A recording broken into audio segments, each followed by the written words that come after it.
Video को last में ना एक अभिकर्मक का नाम बताएंगे जिनके द्वारा ना हर एक टॉपिक में आप उसका नाम मतलब पा जाएंगे, ठीक है ना। हम उसको लास्ट में जरूर आपको बताएंगे, वीडियो के लास्ट तक बने रहिए आप।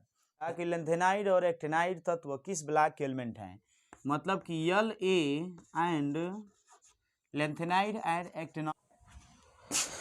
हेलो दोस्तों, आपका स्वागत करते हैं हमारी इस यूट्यूब चैनल पर केमिस्ट्री वाला चिंटू सर।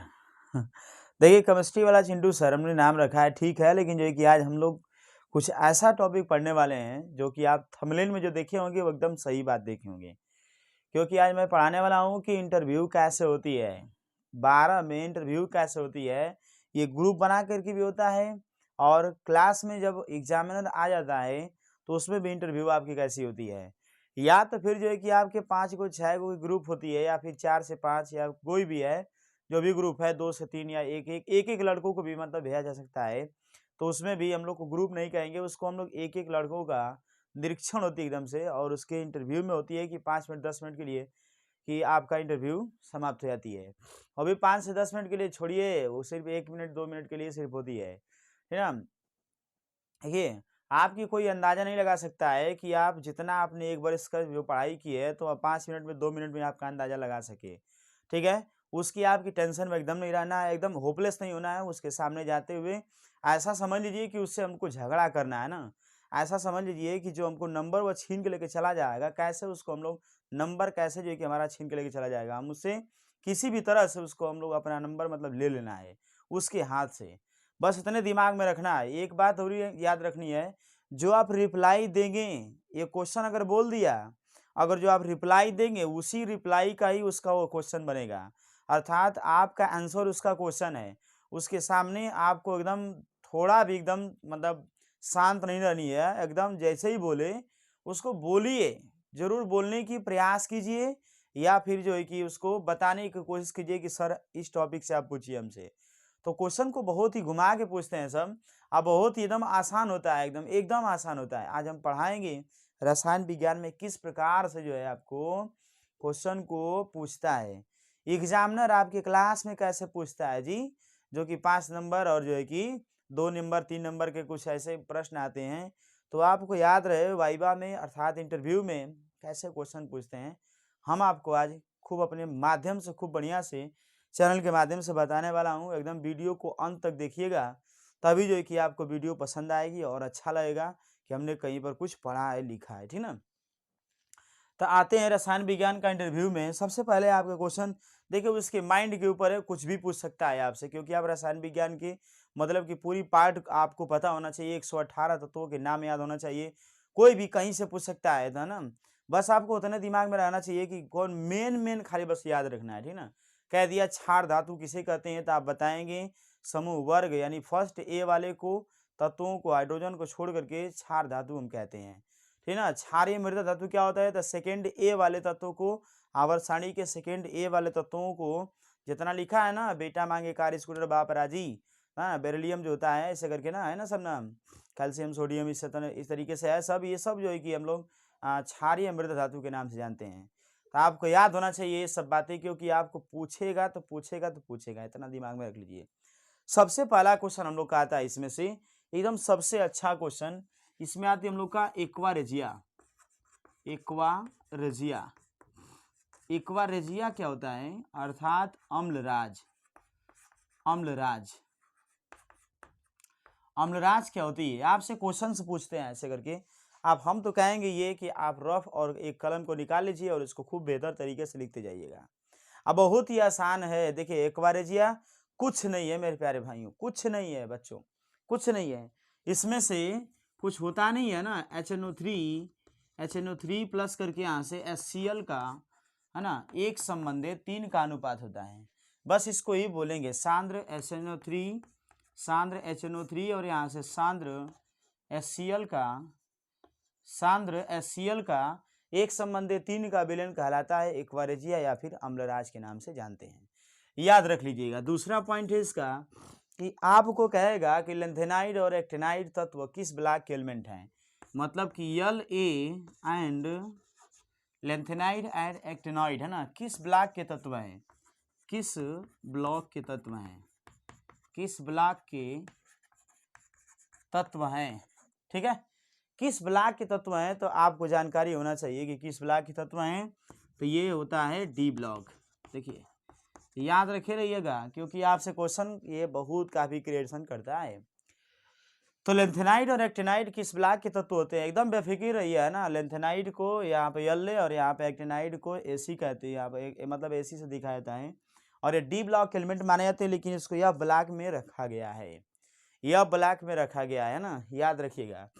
फिर उसके बाद आपको जो तीसरा नंबर है, देखिए ये आपको क्वेश्चन पर ही क्वेश्चन आपसे पूछता चला जाएगा, हो सकता है कौन सा क्वेश्चन कैसे पूछ दे हम लोग नहीं जानते इसको, ठीक है। तो भरसक प्रयास कर रहे हैं कि आपको हम बता दें। एक होती है लुकास अभिकर्मक, एक होता है लुकास अभिकर्मक, आप सभी लोग परिचित हैं, लुकास अभिकर्मक होता है। लुकास अभिकर्मक से कह देगा कि लुकास अभिकर्मक का उपयोग कहाँ करते हैं, आप कह देंगे अल्कोहलों के परीक्षण में, बस एक लाइन खाली, है ना। एल्कोहल के परीक्षण में होता है ना, एल्कोहल के परीक्षण में, एल्कोहल टेस्ट, ठीक है, एल्कोहल टेस्ट में करते हैं। दूसरी पॉइंट है इसका, लुकास अभिकर्मक कह देगा किसे कहते हैं, लुकास अभिकर्मक किसे कहते हैं, आपको याद होना चाहिए कि निर्जल ZnCl2 प्लस करके सांद्र HCl के मिश्रण को कहते हैं लुकास अभिकर्मक। याद रखिएगा लुकास अभिकर्मक किसे कहते हैं, तो यहाँ पर निर्जल ZnCl2 जिंक क्लोराइड प्लस करके सांद्र HCl के मिश्रण को कहते हैं लुकास अभिकर्मक। हम इसीलिए बना रहे हैं जल्दी बेकर, ताकि आप इसको देख लें, एकदम वीडियो को एकदम रट्टा मार लीजिए एकदम हर जगह से, ताकि आपको दिक्कत ना हो कहीं पर, ठीक है। अब उसके बाद आपको हम बताते हैं, देखिए मिटाते जाते हैं, आपको हम बताते जाते हैं कैसे जो है कि क्वेश्चन आपसे क्रिएट करते हैं, सब बताते कैसे, बनाते कैसे, पूछते कैसे हैं, ठीक है ना। अब जो है कि हम लोग का आता है एनिलीन का सूत्र कहता है, कभी काल हो सकती है भाई उसकी माइंड का खेल है। एनिलीन किसे कहते हैं, एनिलीन, एनिलीन का सूत्र क्या होता है, ऐसे पूछ सकता है आपसे, अनुमान हमने व्यक्त किया है यहाँ पर C6H5NH2 को कहते हैं एनिलीन, अर्थात बेंजीन रिंग में अमोनिया का एक हाइड्रोजन त्याग करके जुटना कहलाता है एनिलीन। तो एनिलीन का सिर्फ आपको यही पूछेगा खाली, है ना, बस सूत्र पूछ सकता है C6H5NH2। अब ये कैसे बनता है, यहाँ पर डिपेंड करता है, अभिक्रिया देखिए। फिर उसके बाद ये पांचवा पॉइंट हमसे पूछता है, देखिए पूछने के लिए ना कुछ भी ये पूछ सकते हैं सब, है ना, कुछ भी पूछ देते हैं लोग आकर के, मतलब आपसे रसायन विज्ञान में टॉपिक से उठा कर कहीं से क्वेश्चन किया जा सकता है। आपको एकदम रेडी रहनी है, एकदम तत्काल में तैयार होना है, तब उसके बाद ही जो है कि आप बता पाएंगे, ठीक ना। एक आती है हिंसबर्ग अभिकर्मक, एक आता है हिंसबर्ग अभिकर्मक।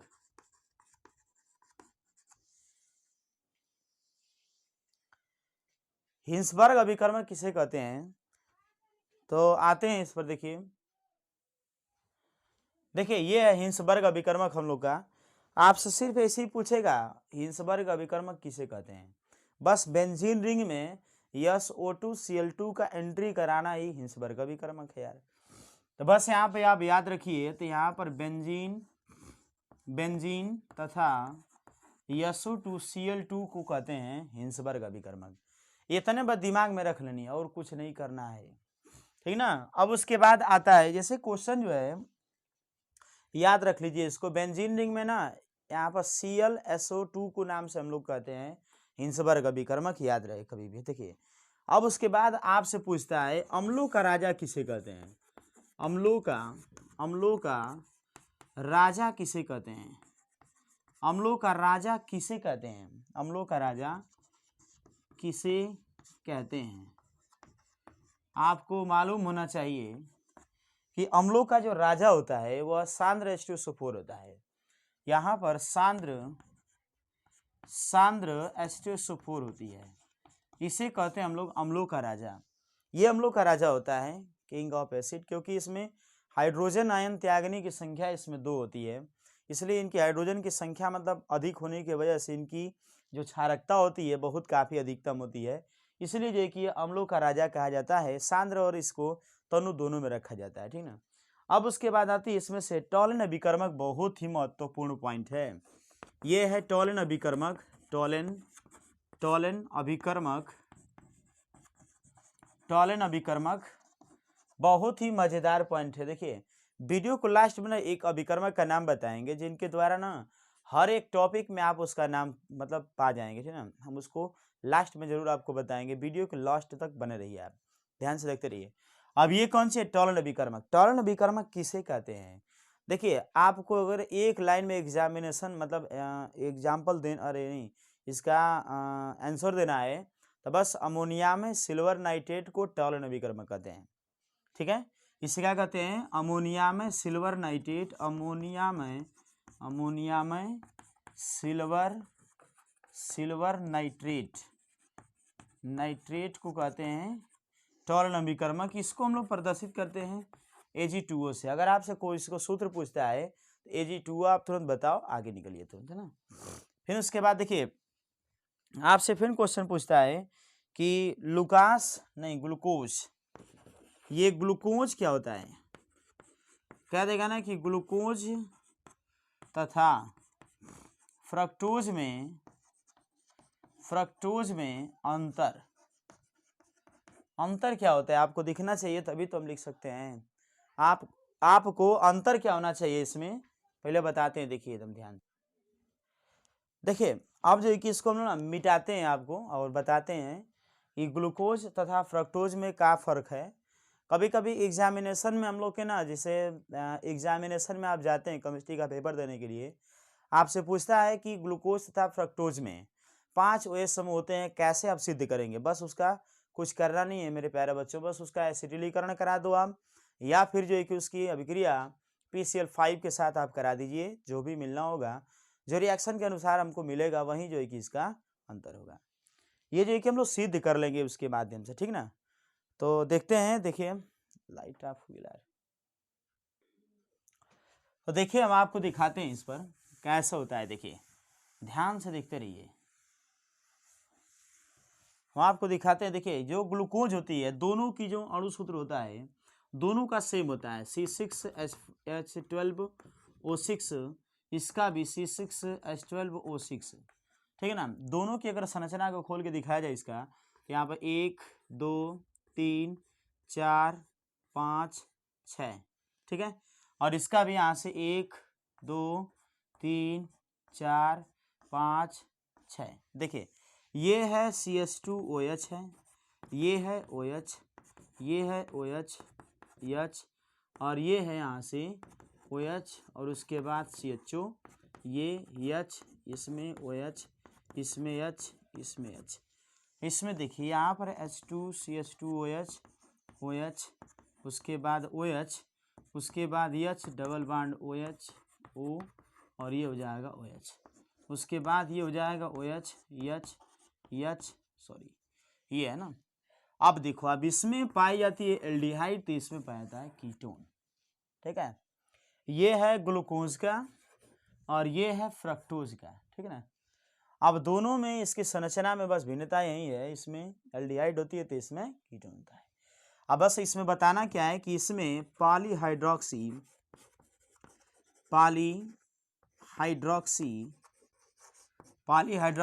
एल्डिहाइड होता है, जबकि इसमें पॉलीहाइड्रोक्सी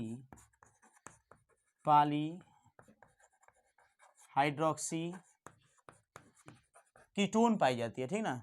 ये बस दोनों दिमाग में रख लेनी है। आपको कह सकता है ग्लूकोज तथा फ्रक्टोज में क्या अंतर है, तो बस एक आंसर बताओ आप। ग्लूकोज में पॉलीहाइड्रोक्सी एल्डिहाइड होता है, जबकि पॉलीहाइड्रोक्सी कीटोन फ्रक्टोज में होता है। बस इतने दिमाग में रखिए। अब आपको देखिए आगे जो है कि अब आपको बताऊंगा, कुछ भाग बताने वाले हैं, ध्यान से देखिएगा। आपको बताएंगे यहाँ से फिनॉल का सूत्र पूछता है कभी काली, देखिए उसके माइंड के ऊपर है। फिनॉल का सूत्र पूछता है, फिनॉल का सूत्र लिखिए। तो फिनॉल का सूत्र तो सबको पता है, C6H5OH होती है। देखिए उसके माइंड में जो उठ जाएगा वही क्वेश्चन आपसे करेगा, बस इतने दिमाग में रख लीजिए। जो उठेगा उसके क्वेश्चन दिमाग में, वही क्वेश्चन आपसे पूछेगा। हमने कुछ प्रयास किया है बस, और कुछ नहीं है, ठीक है ना। अब देखिए उसके बाद आपसे पूछता है एग्जामिनेशन में, मतलब वाइवा में आपसे पूछता है फिर कह देना कि कार्बोहाइड्रेट का परीक्षण कैसे करते हैं। तो कार्बोहाइड्रेट का परीक्षण जो होती है कि मालिश अभिकर्मक से करते हैं। क्या करते हैं? मालिश अभिकर्मक से करते हैं। अब उसका क्वेश्चन होगा आपके आंसर से ही कि मालिश अभिकर्मक किसे कहते हैं। तो बस यहाँ पर मालिश अभिकर्मक जो होती है, मालिश अभिकर्मक जो होता है वह क्या होता है, उसको हम क्या कहते हैं? मालिश अभिकर्मक को अल्फा नेफ्थाल का एथिल अल्कोहल में 10% विलयन, क्या कहते हैं इसको? अल्फा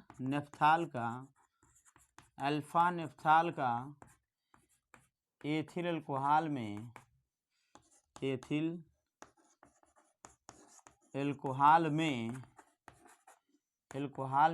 10% विलयन, 10% विलयन को कहते हैं मालिश अभिकर्मक। मालिश अभिकर्मक का प्रयोग कभी भी कार्बोहाइड्रेट के परीक्षण में करते हैं, अर्थात ग्लूकोज तथा फ्रक्टोज के मतलब परीक्षण में करते हैं। याद रखिएगा, क्योंकि ये क्वेश्चन आपके लिए बहुत ही डेंजरस बन सकता है।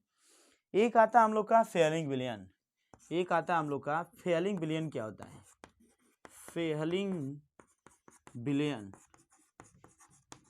विलयन किसे कहते हैं? तो बस कॉपर क्यूप्रिक ऑक्साइड अर्थात CuO को कहते हैं फेलिंग विलयन। इसे कहते हैं फेलिंग विलयन। आपको याद रखिए तो बहुत ही बेटर रहेगा, नहीं तो फिर आप समझिएगा हम नहीं जानते इसके लिए। उसके बाद आपसे पूछ सकता है कि एल्कोहल का सूत्र बताओ।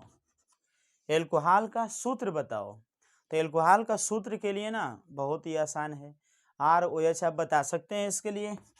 हाँ, आपसे अगर पूछता है कि एल्कोहल मतलब 1 डिग्री 2 डिग्री 3 डिग्री तो उसकी मैटर अलग हो जाएगी, ठीक है ना। अगर यहाँ पर 1 डिग्री पूछता है तो यहाँ पर बस कुछ करना नहीं है, यहाँ पर बन जाएगा 1 डिग्री एल्कोहल AlC, और ये जो है कि R ऊपर OH नीचे हाइड्रोजन, तो इसे बोलेंगे 2 डिग्री।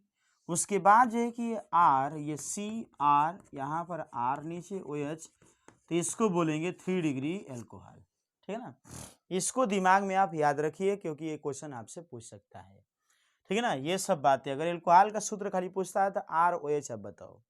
अगर 1 डिग्री एल्कोहल पूछता है तो ऐसे बताना पड़ेगा R, है ना, मतलब कि जब 1 डिग्री कार्बन से एक मतलब OH समूह जुड़ा होता है तो 1 डिग्री, जब यहाँ से 2 डिग्री कार्बन से OH समूह जुड़ा रहता है तो उसके 2 डिग्री, जब यहाँ से 3 डिग्री कार्बन से OH समूह जुड़ा रहता है उसे कहते हैं 3 डिग्री एल्कोहल। ये दिमाग में आपको रख लेना है, किसी भी तरह से रट्टा मार लीजिए। अब उसके बाद कह देगा वहां से कि फिटल क्रॉस अभिक्रिया में कौन सा अभिकर्मक प्रयुक्त किया जाता है, ठीक है। अगर आपको हमारी क्वेश्चन समझ में आ रही है तो बहुत ही अच्छा है। फिटल क्रॉस अभिक्रिया में लिख देगा फ्रिडल क्राफ्ट अभिक्रिया में कौन सा अभिकर्मक प्रयुक्त होता है। तो कौन सा अभिकर्मक प्रयुक्त होता है फिटल क्रॉस अभिक्रिया में? कुछ नहीं मोर भैया, बस यहाँ पे याद रखो कि निर्जल एल्युमिनियम ट्राइक्लोराइड का प्रयोग करते हैं, बस हो गया। एकदम 1 नंबर का क्वेश्चन पूछ सकता है, आप हार भी जाओगे। हारना नहीं है, हमको जीतना है, ठीक ना। ऐसे जो है कि प्रश्न अगर पूछते हैं आप वहाँ पे बताने की जरूर कोशिश करिए, ठीक ना। उसके बाद जो है कि आपको कहता है कि लिगेंड किसे कहते हैं? लिगेंड किसे कहते हैं? आप अपने टॉपिक को फॉलो करिए, कोऑर्डिनेशन कंपाउंड में दिया हुआ भाग ये मिलेगा आपको,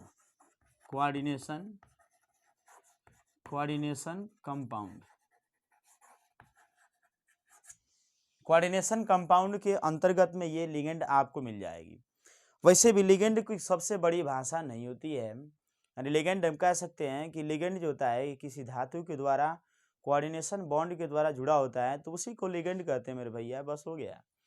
अब उसके बाद आता हम लोग का एक बहुत ही महत्वपूर्ण आता है, क्या देगा ना कि संक्रमण तत्व किसे कहते हैं? संक्रमण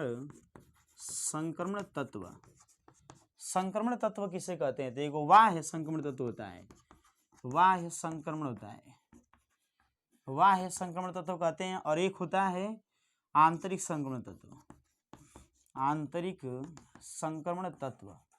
तो देखिए बाह्य संक्रमण तत्व को डी ब्लॉक के सभी तत्वों को कहते हैं बाह्य संक्रमण तत्व, और यहाँ से आंतरिक जो संक्रमण तत्व होते हैं उसे एफ ब्लॉक के सभी तत्वों को कहते हैं कौन सी? आंतरिक संक्रमण तत्व। अब कह देगा आपसे कि यहाँ से संक्रमण तत्व किसे कहते हैं, तो बस आपको याद रखना है कि डी ब्लॉक के सभी तत्वों को कहते हैं संक्रमण तत्व, ठीक है ना। डी ब्लॉक के सभी तत्वों को कहते हैं संक्रमण तत्व कहा जाता है, डी ब्लॉक के सभी तत्वों को कहते हैं संक्रमण तत्व। अब उसके बाद आते हैं, यहाँ से आपको पूछेगा ओजोन का सूत्र बताओ, तो बस ओजोन का सूत्र बताओ, तो यहाँ पे कितना बताएंगे? बस O3 बता देंगे, ठीक है ना। याद रखिए अभी बहुत ही महत्वपूर्ण चीज, अभी शुरू में कह रहे थे आपको कि हम एक बात आपको बताएंगे जो कि बहुत ही महत्वपूर्ण होगा। देखिए अब हम आपको बताने वाले हैं उस पॉइंट को जो आपको हम कह रहे थे, बहुत ही महत्वपूर्ण पॉइंट आपको बताएंगे। आपसे पूछेगा ग्रिग्नार्ड अभिकर्मक किसे कहते हैं, है ना। ग्रिग्नार्ड अभिकर्मक, ग्रिग्नार्ड अभिकर्मक क्या होता है? तो बस कुछ नहीं, RMG यक्स को कहते हैं ग्रिग्नार्ड अभिकर्मक। जो यक्स होता है यहाँ पर वह FCl-Br आयोडीन का यूज हम कर सकते हैं, ठीक है ना। हाइड्रोजन परमाणु ये सब हाइड्रोजन तत्व होते हैं। अब हाइड्रोजन तत्व किसे कहते हैं? तो क्लोरीन, फ्लोरीन, आयोडीन, ब्रोमीन, एस्टेंटीन को कहते हैं हाइड्रोजन तत्व, ठीक है। अब इसमें कह देगा कि पूरे पीरियोडिक टेबल में सबसे अधिक किस तत्व का विद्युत ऋणात्मकता अधिकतम होता है? तो आप बताएंगे फ्लोरीन तत्व का, फ्लोरीन तत्व का विद्युत ऋणात्मकता सबसे अधिक पाई जाती है, ठीक है ना। अब एक आती है इसमें से आपको कहता है उत्प्रेरक किसे कहते हैं, उत्प्रेरक किसे कहते हैं? देखिए भाई उसमें बहुत सारे लड़के रहते हैं, लड़कियां रहती हैं, तो उसमें से आपको भाई क्वेश्चन को बना करके रखेगा ना पहले से। अब यहाँ से उत्प्रेरक किसे कहते हैं, अगर कह देगा आपको कि उत्प्रेरक को बताओ आप क्या होता है उत्प्रेरक, तो बस एक लाइन में आप कहिए वहाँ पर कि उत्प्रेरक वे होते हैं जो अभिक्रिया के वेग को बढ़ा देते हैं अर्थात घटा देते हैं, या तो फिर जो कि अभिक्रिया के वेग को नष्ट भी कर सकते हैं, ठीक ना। ये कहे जाते हैं उत्प्रेरक, ठीक है। दिमाग में एकदम आपके बैठ जाना चाहिए। वीडियो को रीच है कि देखिए, कई बार देखिए वीडियो को, ठीक है। हम आशा करते हैं कि आपको ये वीडियो जरूर पसंद आई होगी, और जो है कि आप जरूर से आप लोग सब्सक्राइब और जो है कि शेयर जरूर कर दीजिएगा, क्योंकि उनके पास पहुंचाइए जो लोग इस इंटरव्यू में छट जाते हैं, उनके पास पहुंचाइए ना, ताकि वो भटक जाते हैं थोड़ी बातों में, ठीक ना। उनकी आवाज़ों से समझ में नहीं आता कि क्या हम बोलें, वहाँ पर होपलेस एकदम नहीं होना है। एग्जामिनेशन में बैठ कर खूब दहाड़ के देना है एग्जामिनेशन। धन्यवाद।